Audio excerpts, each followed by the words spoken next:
Blessings everyone, this is Chris Kendall from therawadvantage.com, registered holistic nutritionist, raw food lifestyle coach, and raw chef. Today we're going to go into a whole bunch of Q&A from Instagram. I had a Ask Me Anything post and we got some doozies, so let's get into it. Baby, I like it raw.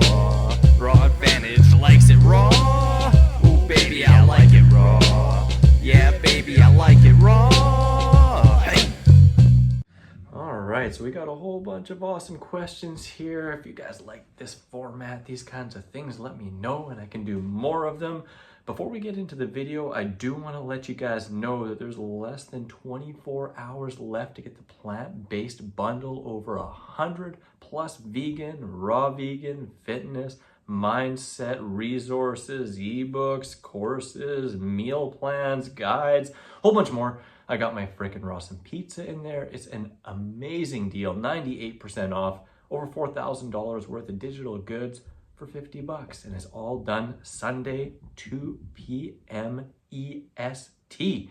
So whenever you're watching it, look out, Sunday the 9th, that's just tomorrow. So I again have the link up here or the link below. You're gonna wanna check it out if you haven't before. Loads of amazing stuff. So enough of that shamelessness. I hope you're already enjoying it if you got it. If you have, let us know in a comment below how you're enjoying it. If you haven't, check it out. Seriously, ridiculous. So enough of that. Let's get into this. And you know, the first question, I'm gonna kind of go with a doozy, a big one, because it was something I was expecting would probably come up with my recent video about basal cell carcinoma. And I've had a couple comments there. And the first one here from my friend, Fruity Ronster, Ronnie Smith, the creator of the UK Fruit Festival, says, my carnivore friend is saying you got skin cancer due to your diet? Question mark. So I think that's a great question. And I knew it would come up. This gives me an opportunity to talk a little bit about that and give you guys a little bit of an update. So I'll let you guys know if you haven't seen that video, check it out. I'll link it up there, talking about how I had a sunspot or a little basal cell carcinoma back here, as well as a little spots down here. Those have all healed up already. The skin is nice and smooth. It's all good. This was treated with a liquid nitrogen spray, and there's a little bit of a different type, not as intense as this one, whereas up here they actually cut it out. It was a basal cell carcinoma. So it's actually healing up really, really well. I'm no stranger to scars, and you know, I have a whole bunch over here and up here from a motorcycle accident, which you can barely see unless I'm in super 4K or really close up. And I have one here from a surfing accident, and then a whole bunch all over my body from the motorcycle accident and skateboarding and stuff.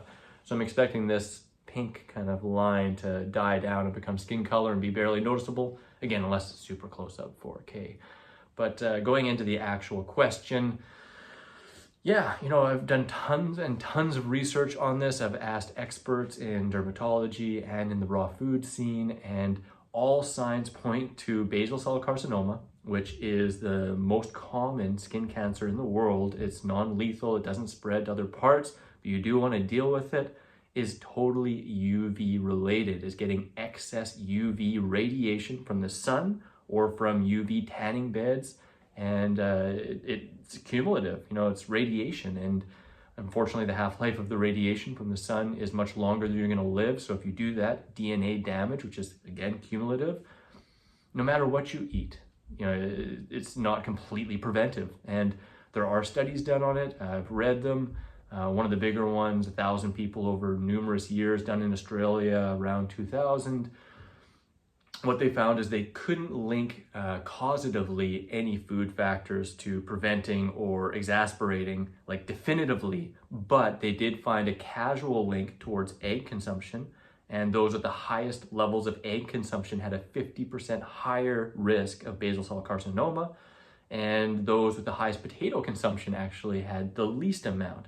Now, since then, there have been other studies, and basically what they say is that eating fresh fruits and vegetables that are high in antioxidants and certain vitamins and minerals such as vitamin C, zinc, vitamin A, E, selenium, omega-3, lycopene, and polyphenols have a better chance of having the mechanisms present for the skin to be less susceptible to the radiation, you know, so less susceptible to the DNA damage and the mutations that occur. So realistically, the diet I'm eating is very rich in all of those. I actually eat more of some of those nutrients like selenium and zinc than a lot of people I know, because I do eat a bunch of mushrooms, and I include Brazil nuts as well as pumpkin seeds fairly regularly in my diet. And of course, fruits and vegetables are incredibly high in C and a whole bunch of other nutrients. I also eat lots of chia seeds and flax and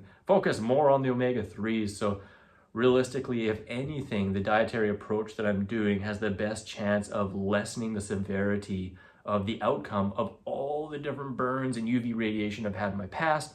In that video, it does go into how I've burnt myself well over 24 times, very, very badly. Once to the extent where I probably should have been hospitalized, literally, because I couldn't leave the house for weeks and I couldn't really move or do much for over a month. And my ankles swelled up to being this big. I was so burnt, over 90% of my body. And another study, which is kind of interesting, goes into the point that if you get sunburned while you're drunk or under the influence of alcohol, the skin's protection and antioxidant values are lowered, which creates more DNA damage from the radiation, which unfortunately that time where I burnt myself over 90% of my body, I was drunk out of my face. You know, I had a history of drinking and burning, you know, so you can't escape the past, but what you can do is learn from it and grow. And I'm hoping that this information from that and from here helps you. So that's the first one. That was a long one. Let's get into the rest of these. So Steady Jam asked, do you eat sprouts? Why or why not? Interestingly, when I first got into health in like 99, I was sprouting a lot. One of the first books I read was actually by the Sprout man, Steve Merowitz, rest in peace. And I made a lot of little sprout baskets and had them in my windows and did a whole bunch of sprouting and fermenting and all that kind of stuff. And then when I met Doug Graham just under 18 years ago and went low-fat raw vegan, I basically stopped eating sprouts. It didn't make sense to me at that point. We wouldn't really be finding them in nature, wouldn't be doing them much. And in the last 18 years, I've included them in my diet in small amounts and larger amounts, back and forth. Some years with none at all, and then some years with infrequent eating of them in different types. All in all, they're not a big part of my diet. I do enjoy them at times. I can see the value of including them, but I also don't think they're an absolute necessity. They can be prone to mold if you don't wash them well or have good conditions that they're growing in, depending on your environment and cleanliness of what you're doing them with, what you're sprouting them with. But there are really easy ways to prevent that. So, you know, things like a bit of an H2O2 diluted food grade spritz on top before serving or in the last rinse, rinsing them all the time. My personal favorites are like lentil sprouts. I think those are really, really tasty. Soaking some seeds and lightly sprouting them like sunflower. I like mung bean, alfalfa, broccoli, deli mix, you know, mustard, arugula sprouts, all those guys, radish sprouts, fenugreek. They're all delicious. I enjoy them at times. And like I said, some years I might have them a handful of times, some years I might have them 10 times, and some years I might not have them at all. But I think they can be a great addition to the diet if you enjoy them. That's my focus. Jenny P, 1992. I often want nuts late in the evening, but I'm allergic to them. What can I eat instead? You know, really a big point here is when you're craving dense foods at nights, like fat and cooked carbohydrates, it's almost a surefire sign that you're not getting enough simple carbohydrates from fruit earlier in the day, especially if you're on a raw vegan path. If you're not strictly on a raw vegan path, it means you're not getting enough carbohydrates throughout the day. And you just need more calories. So really what I would do in that situation is make sure to be eating a bit more fruit at every single meal, include some greens, and at dinner have a big fruit meal to start and then a big salad or green or vegetable kind of based meal so that you're totally satiated, so you're not looking at nuts and other dense things later at night. So hopefully that helps. Carol, shampoo and laundry detergent that you use. Kind of a bit of a hippie, I guess. I don't know. Sometimes I wash my hair once a year, sometimes less, sometimes 2 or 3 times a year if Camilla asks me to, you know, but generally I don't really smell bad and I prefer not to use products, you know, minimal products use. So I've probably went a decade without any shampoo at all. I did use my friend Uncle Mike's Man Bar, like shampoo bar, which I prefer the bar rather than the plastic containers and all the goo and stuff. I'd rather just have a bar, lather up and do that, which can be really natural and good. He has great vegan products, not commission or anything, but unclemikes.com. Awesome Cat and other bars like that. Laundry detergent, I use whatever Camilla wants to use, which is typically just good quality, eco-friendly, pretty simple, plain, non-perfumed products. You know, that's kind of what we get over here. So yeah. Can't pronounce this right. Nelly Key, where do you rather live? One or more places? Fun question. You know, right now I'm really enjoying Sweden. I absolutely love it here. And, you know, with the world situation and stuff like that, I'm very stoked just being here in Sweden and taking it easy. Actually, for the first time in probably 20 years, I'm not really drawn to traveling, more just stoked to be chilling, you know? But in the largest part of my life, my ideal would be to be in 2 to 3 places over the span of the year, kind of avoiding the coldest months of the winter in the tropics, and otherwise being in temperate to subtropical, and, you know, kind of following the mango season or some other fruit seasons, and, you know, kind of jumping around there. Some of my favorite notable places in the world are one here, Malmo. I also love Los Angeles, typically. Florida, Miami, Costa Rica. I love New York. I love Saskatoon. I love Vancouver. So many places. Hawaii, amazing. Prague, Barcelona, like all those places I could jump around, and there's probably a dozen more that I'd love to go to again or go to. You know, amazing. I've been very blessed to travel a lot, so a bit of a nomad at heart, to be honest. Let's see. From Fruity Elena, hey. Hi Chris, I was wondering if you have any information about managing menopause. Now, I obviously don't have direct experience, but I've talked with a bunch of women as well as some longer term raw vegan coaches on this subject, and the general consensus that I've heard from others with personal experience on this is the simpler and cleaner your diet is around that time. So again, focusing on fruits and vegetables, a lower fat approach of abundance and consistency, the smoother that transition is without as much hot flashes or any other kind of negative consequences, and it's usually shorter in duration. Whereas typically when people are on like SAD diets and processed food diets, or even higher fat, really more gourmet raw food diets, typically have a harder time with it. So I would recommend reaching out to someone like Karen Ramsey and, you know, talking with her, as she has more personal experience and helping other people with that, right? So directly, so that's hopefully a little bit helpful. From Eva, favorite childhood memory? Honestly, I feel so blessed with my upbringing and my parents and my family and my friends. Incredibly blessed and so loved and so just heart open with all the experiences and people in my life. It's hard for me to really say one. You know, it's really hard for me to say one. Many family trips, going to like Mexico, or even my dad taking me to skateboard camp, and yeah, summer vacations with friends and just skateboarding, some of the greatest memories too, you know, so many, feeling very blessed by all, absolutely. Saxon Art, when and how did you make a connection to veganism and to the animals? You know, my sister was actually a vegetarian first when I was like a teen, and I thought it was a joke. I thought it was like ludicrous, and I'd make Tyrannosaurus Rex noises to her, like rah rah rah, and like bacon, you know, as that kid when I was like 15, and she got it, you know. And I later read a bit of Diet for New America, and then found yoga, and really went into, you know, karma and the effect that, you know, the dietary choices around animal products has on ourselves and on the planet, on, of course, on the animals. And so that all kind of started happening around like 99, 2000 was when I really started to open my eyes, but it took me a little bit of time to really fully embrace it.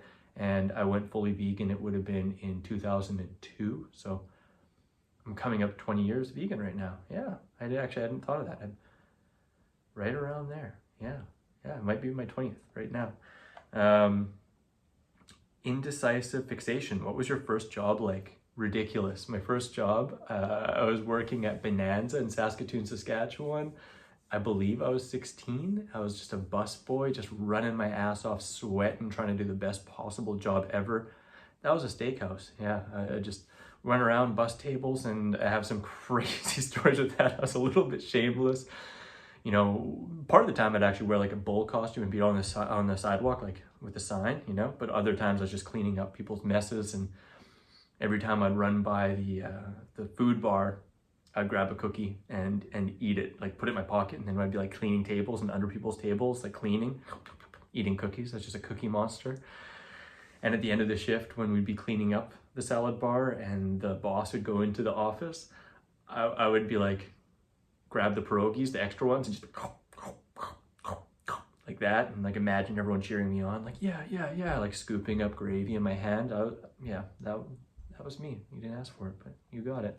Amelia Images, what is something that has a surprising amount of protein in it? Oh, there we go. I'd probably say bok choy. You know, bok choy is an amazing green, one of my favorites, very versatile. You know, it's got the green portion, it's got the thicker white stem, which you can chop up and add to stir fries, curries, chilies, salads, whatever. Really delicious flavor, usually inexpensive, and nutrition per calorie, it's one of the higher ones, including one of the highest with protein. Really dang good. And it's usually, like I said, pretty cheap. Check it out, bok choy in the house, one of my favorites. Krista Rose, 26. What got you into eating raw foods? You know, realistically, I was depressed and not excited to live anymore. I was in a place where I was wishing to die and was using alcohol and marijuana and crappy, heavy foods to sedate and or stimulate and to negate the feelings I was feeling, right? So I found yoga, and that kind of opened my eyes to, as I mentioned earlier, veganism and the role that food has in your physical, mental, emotional well-being, and that opened the door into nutrition. And I started reading nutrition books. My first book, Fit for Life, just opened up my mind, like boom, and like passion. It was just like, oh my God, this is it. And everything I read was just like more and more towards more and more raw food. And it was a couple of years process to where I got to the point where I was a high raw vegan.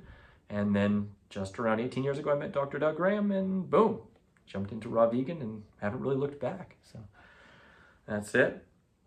Purple Rain 3317. What's your favorite fruit? How do you ensure daily omega-3s?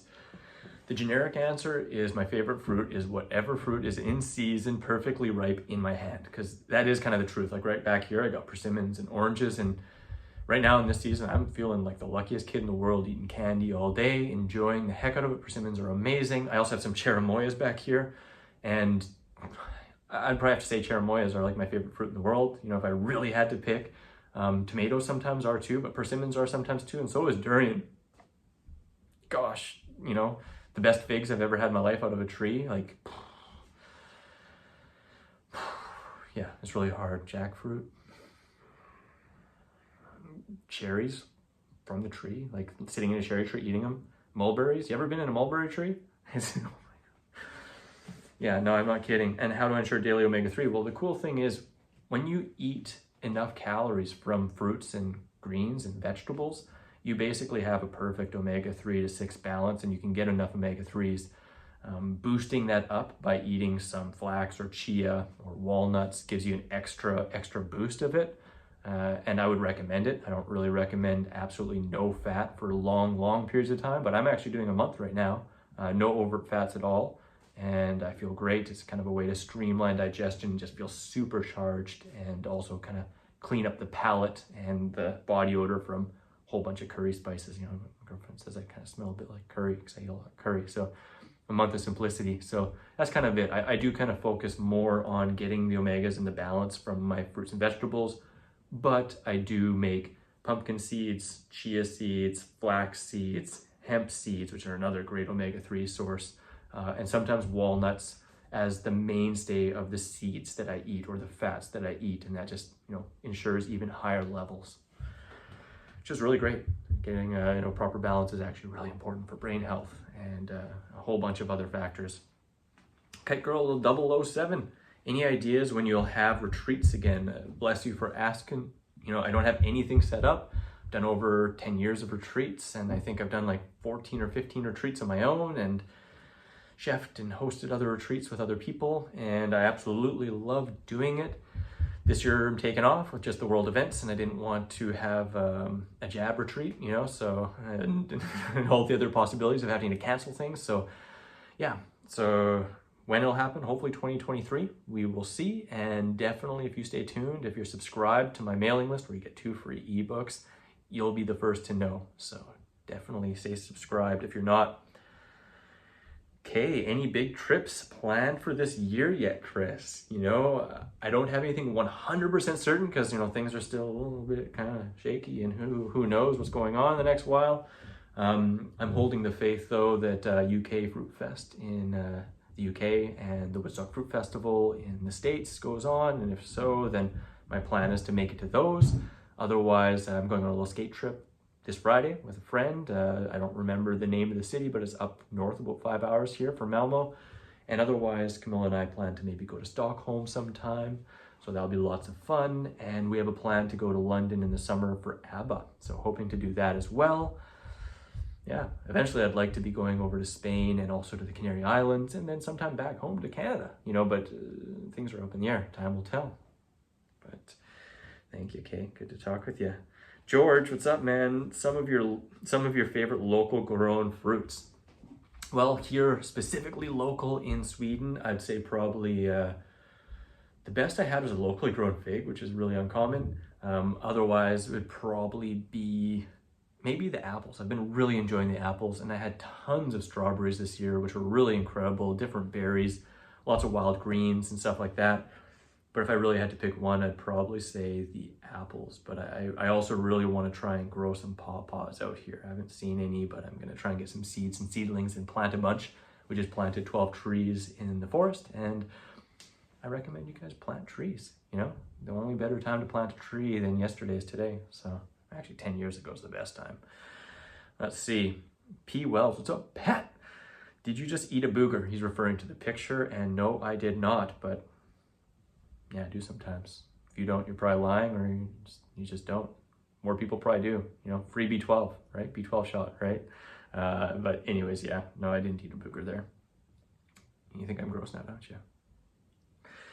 Mike Temple, what's up? Freeze dry me a pizza and overnight ship it to me. I'm sorry, brother, I cannot. I do not have a freeze dryer, and I'm a little lazy. I wish I had someone making pizzas for me, because while I do absolutely love them and they're 1000% worth it, they're in the plant-based bundle, I'm feeling a little bit lazy, so I'm not making pizzas myself right now. So, Julie and Jesus, where did you get your certificate from? I went to a school called the Canadian School of Natural Nutrition in Vancouver, Canada. They are all across Canada, and awesome school. It's a holistic course, full-time, 1 year.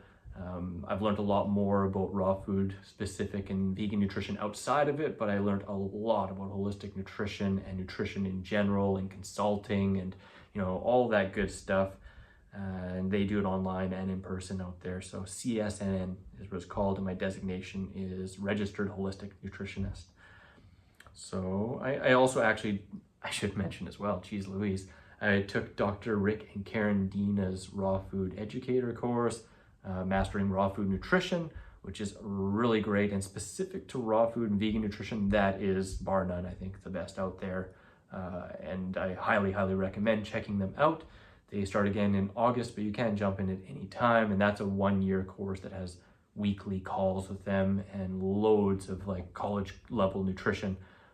Actually, my main video, my first video, the first time you've ever come to my channel, is that one. You can search it for the basics of raw food nutrition, and it has a little bit more information about that course, which is really great for that specific. So, raw veganism.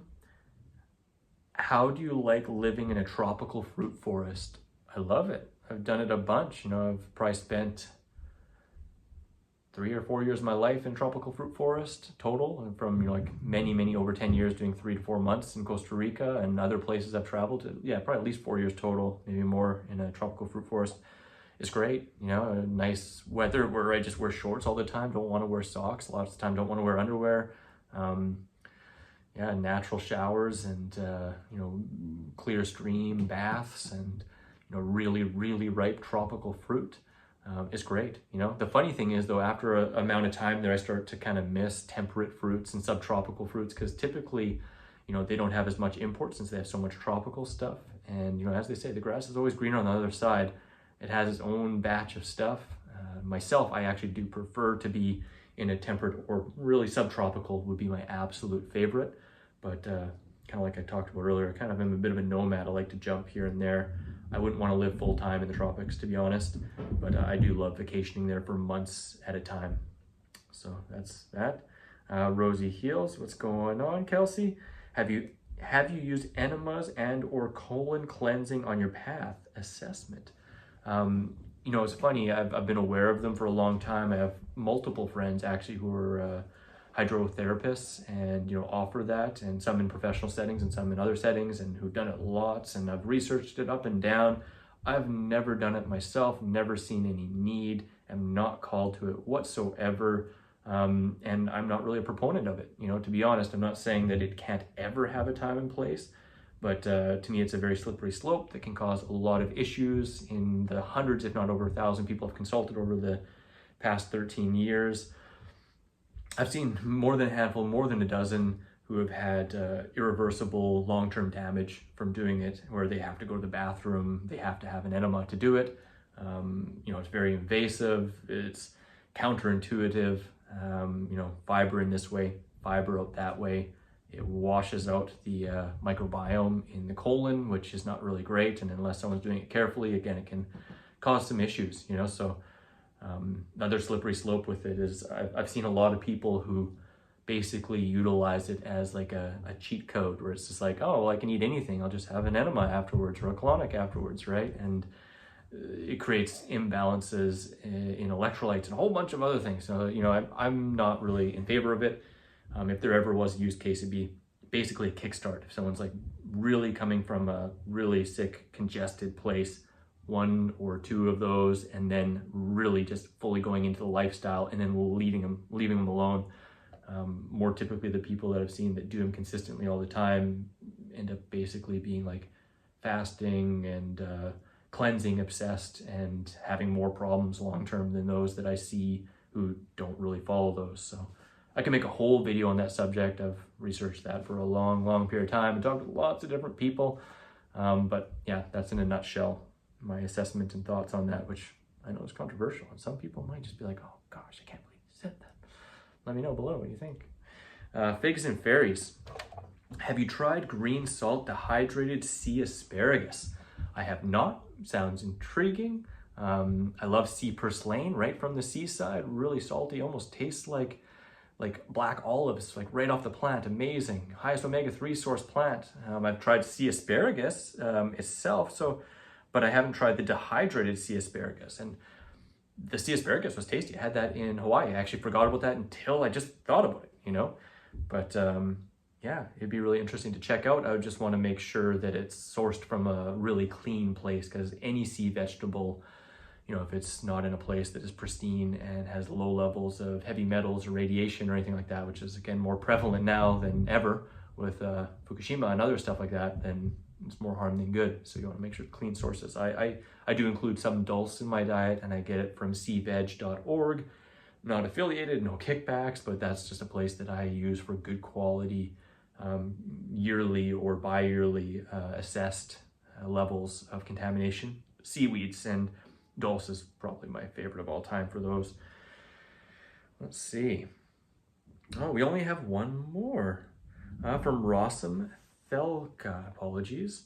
Where did you get all your fresh fruit since you live in Sweden? So it's a great question. I get it from the farmer's market and from a smaller, actually it's not really small, it's bigger, but it's not like a main chain grocery store called Abdos, or another one called Luku. I just get way better prices there, but you know, Sweden's really lucky. We get amazing imports from all over Europe, and great quality, great prices. And if I want, I also go to the farmer's market, which has a mix of actual like real local and then also imported. Can buy them by the case. Amazing deals here in Malmo.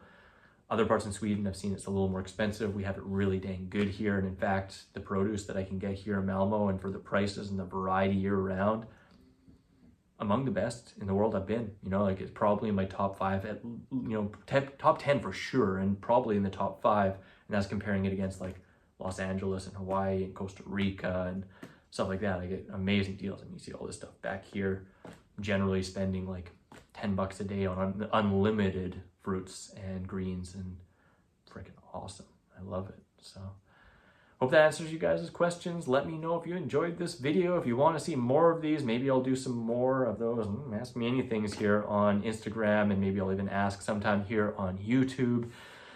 If you want to give me a thumbs up, a subscribe, bell notification to see more videos, any suggestions below, all that's appreciated. And, check out my free app, sign up, check out the plant-based bundle if you're still here and it's not past. You only got about a day left, but yeah, much love, guys. As always, wishing you much. Peace, love, and seasonal fruit.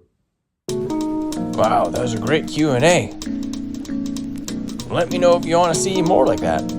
Ooh, don't forget to check out my raw recipes playlist in the top left, the video just for you in the top right, subscribe for more videos in the bottom right, and get your 3 free ebooks in the bottom left. Grab your free raw recipe app available on iPhone and Android with over 100 free raw recipes, common fruit and vegetable calorie breakdown, Frickin Rawsome food combining chart, shopping cart function, and so much more.